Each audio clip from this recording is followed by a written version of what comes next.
Hello les gars, comment ça va bien? Je suis super contente de vous retrouver encore une fois aujourd'hui. Mais est-ce que c'était une bonne idée de faire une soirée la veille? Je vous dis que non. Là il m'a fallu... En plus j'ai pas dormi chez moi. Je peux vous dire qu'il m'a fallu plus de 1 heure pour prendre ma douche tranquillement, mettre toutes mes crèmes, me maquiller, me coiffer. Aujourd'hui on se pose pour un gros sujet que je pense était très important d'aborder parce que je reçois beaucoup de messages sur le fait de Marjorie, tu vis ta vie parfaite ici, Marjorie les États-Unis c'est parfait, c'est trop génial, pourquoi on vit en France, en fait t'es trop père, c'est trop le bon plan. Mais je pense qu'il faut aussi que je rétablisse un petit peu la vérité. Parce que oui, ce que je montre dans les vlogs et ce que vous voyez aussi dans les vlogs des autres au pair ou voilà, sur d'autres chaînes, c'est toujours quelque chose de très positif. Il ne faut pas aussi oublier qu'il y a beaucoup d'aspects négatifs qui ne sont pas alors ingérables, au contraire sinon personne ne serait au pair, mais qu'il faut être très conscient. Ça va justement être le sujet du jour, ce que vous devez impérativement savoir avant de devenir au pair aux États-Unis. Là je vous annonce que je me suis fait une note, je ne vous mens pas, il y a des choses à dire.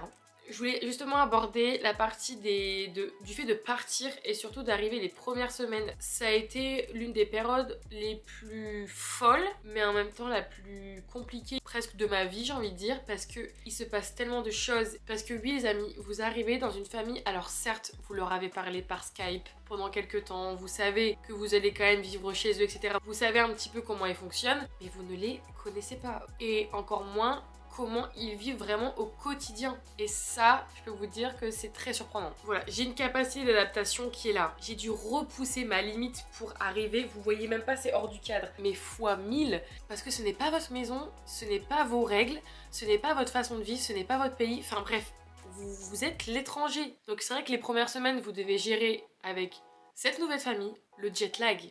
Le jet lag qui vous explose, et forcément qui dit que vous êtes explosé dit que vous êtes fatigué, et donc souvent quand on est fatigué on a beaucoup moins de patience, et c'est là où vous avez le moins de patience que vous devez l'être le plus. Vous avez envie aussi de commencer à un petit peu rencontrer des gens, parce que quand vous arrivez ici vous êtes tout seul, même si vous pouvez vous appuyer sur votre host family, vous ne les connaissez pas encore assez et vous ne leur faites pas assez confiance pour partager avec eux votre ressenti, etc. Enfin, ça reste quand même très compliqué je trouve de se livrer à ce stade quand vous arrivez les premiers jours, premières semaines. Alors moi ça me fait très rire. Si vous pensez que vous allez rencontrer 150 000 personnes, et alors le nombre de messages que je reçois sur Instagram, Marjorie comment tu fais pour rencontrer des Américains? J'ai pas de potes américains, ça marche pas comme ça. C'est pas vous les croisez au bout de la rue et ils vont vous dire ah meuf, viens intégrer notre groupe.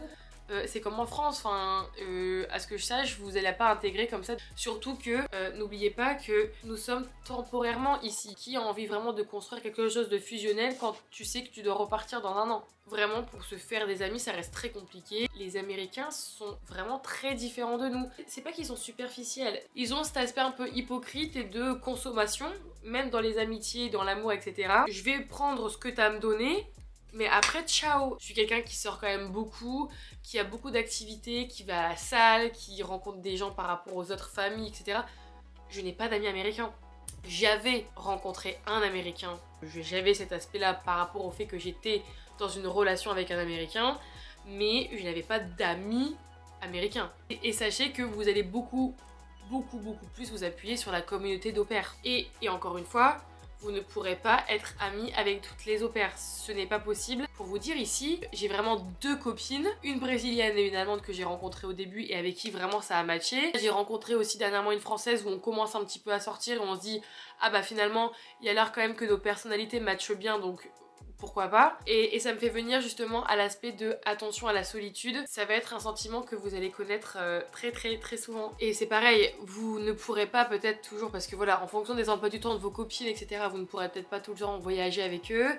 Faut aussi accepter que si vous voulez des fois voyager, vous devez aussi être seul, ce qui est très compliqué à gérer.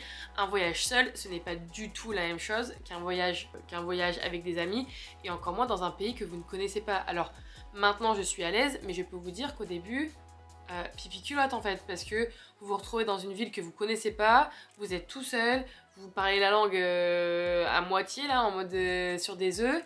Enfin, ça reste quand même quelque chose de très compliqué. C'est vrai que j'ai pu parler avec des futurs au pair, etc. qui me disaient non mais oui mais moi je vais appeler ma famille tous les jours de France, ça sera pas un souci, je serai toujours en lien avec eux, donc la solitude et le manque je le ressentirai pas. Les gars, je viens justement de raccrocher, j'étais au téléphone 1 heure avec ma soeur, j'appelle tous les jours mes parents, je parle tous les jours à mes meilleurs amis, c'est pas la question, mais les amis, ça reste ça en fait. Et oui, vous leur parlez tous les jours, mais le virtuel, ça reste du putain de virtuel en fait. Je dirais même que parfois ça renforce le sentiment de solitude parce qu'après, ben vous raccrochez en fait. Donc après il se passe plus rien. Au moment où vous raccrochez, vous êtes encore plus seul.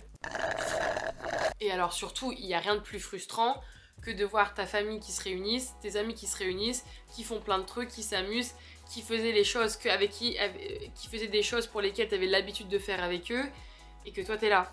Et justement par rapport aux amitiés, à la famille, etc., c'est quelque chose qu'il faut aussi être très préparé. Le décalage horaire et le fait de vivre une vie ici, etc., va faire que vous allez vous éloigner, vous rapprocher de certaines personnes, vous allez être peut-être déconnecté de certaines choses. Et c'est vrai que ça m'est beaucoup arrivé. Je sens que je deviens un peu émotionnelle là. C'est vrai que vous avez l'impression que vous allez rater et passer à côté de choses importantes pour vos amis. C'est vrai que par exemple, j'avais une copine qui était partie aux urgences parce qu'elle a eu un problème, donc elle avait besoin d'aller aux urgences. Et moi en fait, toute la journée, avec le décalage horaire, etc., je lui envoie des snaps de ma petite vie ici, des petits trucs random, sans vraiment prendre le temps de lui parler, etc. Je vois qu'elle me répond pas, mais je continue d'envoyer des petits trucs. Et le lendemain, elle me dit au fait meuf, pour ton information, j'étais aux urgences quoi. Donc si tu veux tout savoir, je vais bien. Et c'est là où tu te prends plein de claques dans la gueule en te disant mais en fait je suis une copine de merde en fait. je suis égoïste. Et alors que pas du tout, mais c'est juste que des fois on est déconnecté, on a cette sensation de pas être une bonne amie et pas être un bon membre de la famille. Parce qu'on ne peut pas toujours être là pour les gens, parce qu'on vit des vies différentes et parce qu'on vit sur des heures différentes. On n'a plus du tout cette notion de ressenti, parce que encore une fois, c'est derrière un putain de téléphone en fait. Donc on n'a plus autant l'impression d'être investi dans la vie des gens, on n'a plus autant l'impression que eux s'investissent dans la nôtre, et ça reste aussi compliqué parce que... Non mais Marjo va quand même pas pleurer là. Je vous jure les amis, aussi quelque chose que vous devez être préparés, c'est qu'ici vous allez devenir des pleureuses. Ah punaise, je n'ai jamais été aussi émotive depuis que je suis ici. Mais c'est vrai que c'est un sujet sensible parce que quand vous êtes vraiment très proche de vos amis et de votre famille, avoir la sensation des fois de pas être une bonne amie et avoir la sensation des fois que eux non plus ne peuvent pas vraiment comprendre ce que vous vivez ici et qu'ils ont pas l'air si intéressés que ça, bah tu te dis en mode ok. T'as l'impression des fois de en fait ils prennent même pas de nouvelles. Donc est-ce que moi je devrais prendre des nouvelles d'eux?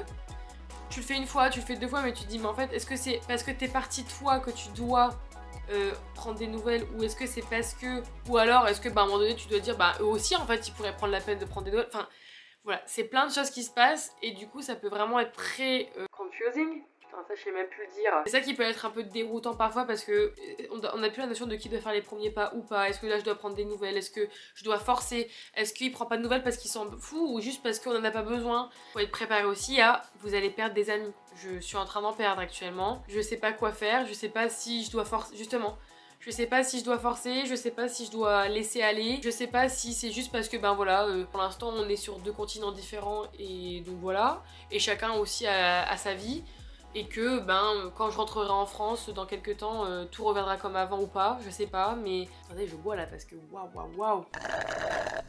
Ah, attendez, je viens juste d'avoir la notification du BeReal. Si vous avez pas BeReal d'ailleurs, mais pourquoi vous avez pas BeReal?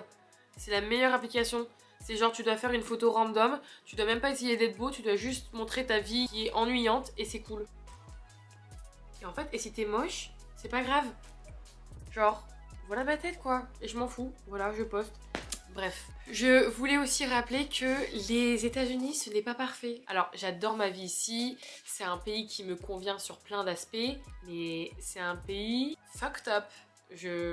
Il faut pas oublier que ça reste l'un des pays avec les plus grosses inégalités. Moi je vis dans le nord de Chicago, dans mon petit nord là avec tous les petits richos qui payent $1 million leur baraque. Mais je peux vous dire que quand vous commencez à descendre dans le sud, c'est plus le même mood et ça vous remet en perspective très vite. Et c'est vrai que du coup les États-Unis ça peut très vite vous monter à la tête par rapport à ça. Si vous êtes une au pair, c'est que la famille a aussi clairement assez d'argent pour vous avoir ici. Quand vous voyez des personnes qui sont dans la misère, qui peuvent même pas se soigner, parce que oui, les États-Unis c'est très beau, mais ça reste un pays où tu peux même pas te soigner. Et on parle pas de « Oh, je vais payer 50 € ma consultation ». Comme nous, on peut se plaindre parfois s'il y a une petite consultation qui est pas remboursée. Il te faut des milliers de dollars si tu dois avoir un traitement quotidien. On est où quand même? Enfin, alors, ils ont un petit peu plus évolué, mais ça reste quand même très très léger. Ça reste quand même un pays qui est très dangereux. Faut savoir ici que le port d'armes, tout le monde peut avoir une arme. Tu vas au magasin, tu te donnes un billet, t'as un flingue avec des vraies balles. J'avoue que je ne suis toujours pas habituée aux petits signes devant chaque magasin avec un gun. Et le truc interdit, j'ai l'impression que nous en France c'est la cigarette et eux c'est le gun. Enfin voilà, faut encore une fois pas oublier que on est dans le pays de l'extrême. Et quand je vous dis le pays de l'extrême, c'est de l'extrême pour tout. Et même pour ça, je filme en fait juste après la Nouvelle-Orléans. Là, si vous avez d'ailleurs pas vu ma petite vidéo sur Nouvelle-Orléans, vous pouvez aller la voir. C'était un week-end incroyable. Mais je me suis retrouvée au milieu d'un règlement de compte avec une arme. En fait, c'est aussi le week-end où j'ai eu la peur de ma vie. Voilà, j'ai eu la peur de ma vie. Mes jambes ont tremblé pendant toute la nuit.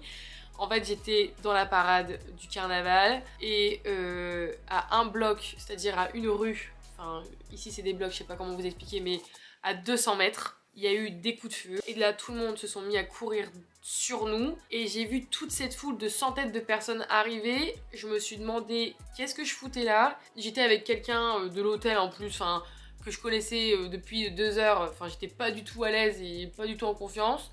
Et tu vois toutes ces personnes qui courent, qui crient, tu te dis qu'est-ce qui se passe? Et le lendemain matin, quand tu te réveilles, 1 mort et 3 blessés parce qu'ils étaient alcoolisés et parce qu'ils avaient le droit d'avoir des armes sur eux. Le pire, c'est que c'était pas ma première, on va dire, fusillade, on va des grosses guillemets, mais quand je suis arrivée à Chicago, peut-être même pas un mois après, j'étais dans le petit quartier justement où tout le monde sort beaucoup. C'est là où il y a plein de bars, plein de boîtes de nuit, plein de... Voilà. Et là d'un coup, on entend en sortant de boîte des coups de feu. Pareil, à 200 mètres de nous, des voitures de police. Alors ici par contre ils ont pas le temps. Ils arrivent en 30 secondes. Je n'ai jamais vu ça de ma vie. Ils commencent à sécuriser le périmètre de partout. Encore une fois, je vis dans un quartier très safe, etc. C'est pas la question. Mais les gens sont fous ici et sur un malentendu, ils règlent ça avec une arme.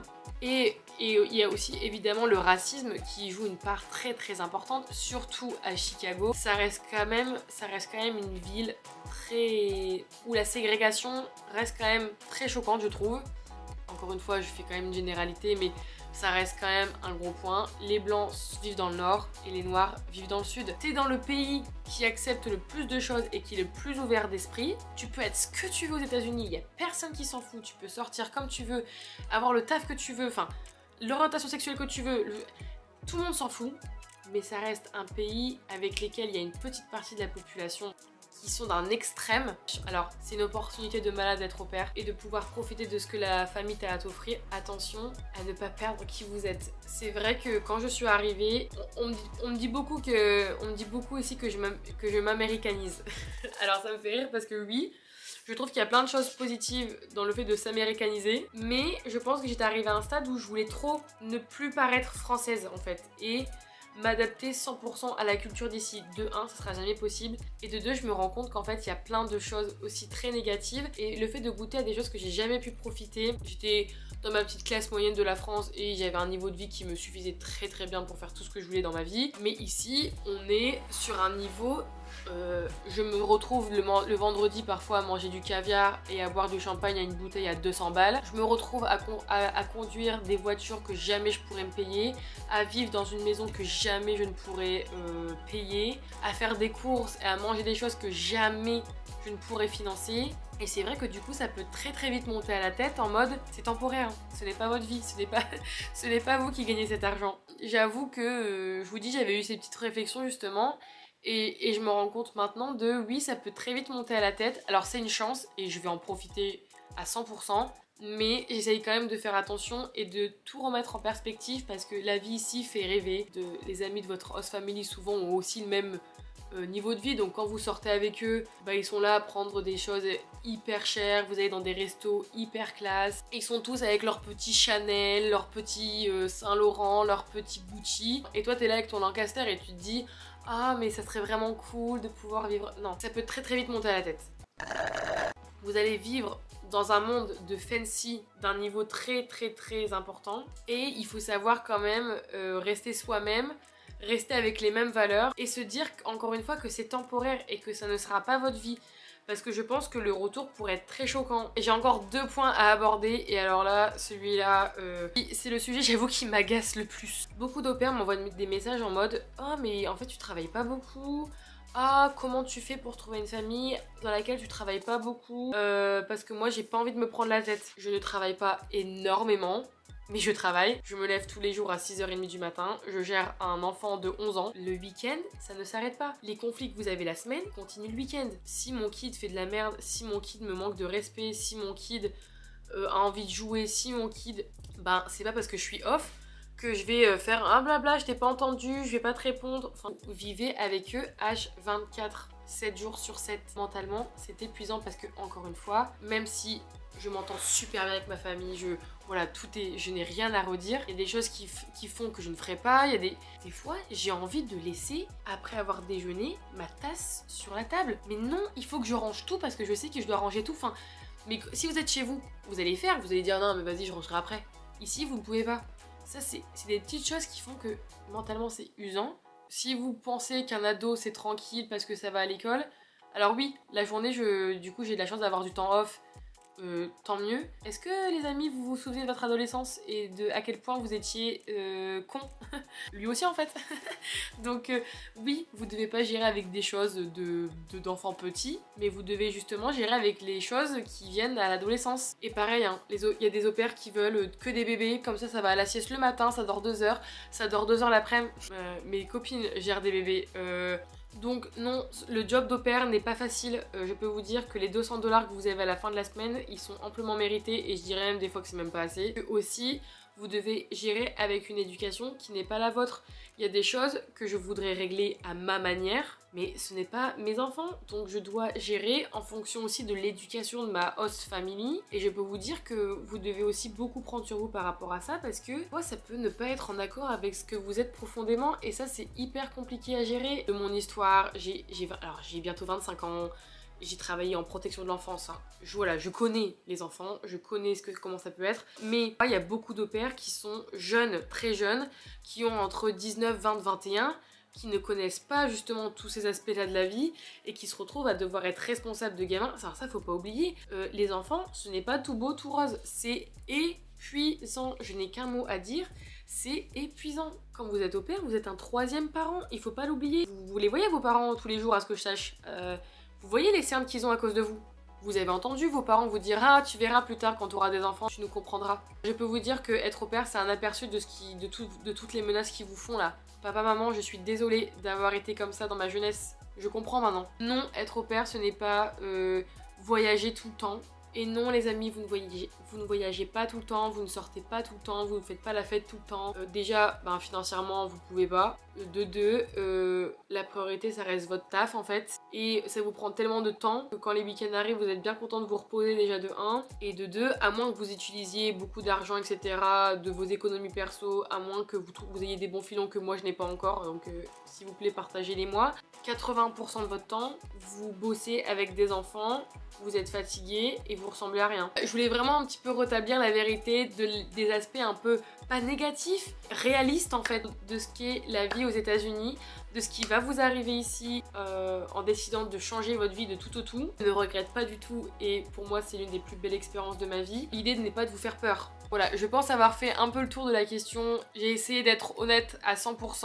En tout cas, je voulais encore une fois vous remercier d'être tant présent ici. N'hésitez pas encore une fois à commenter et à liker la vidéo. Si vous avez des questions justement par rapport à tout cet envers du décor, n'hésitez pas à me les poser, ça me fera un plaisir d'y répondre. Abonnez-vous, bien sûr, pour ne pas rater mes vidéos chaque dimanche. J'ai pas envie de vous spoiler sur la prochaine, mais croyez-moi, elle sera très très très sympa. Prenez soin de vous et je vous fais des gros bisous.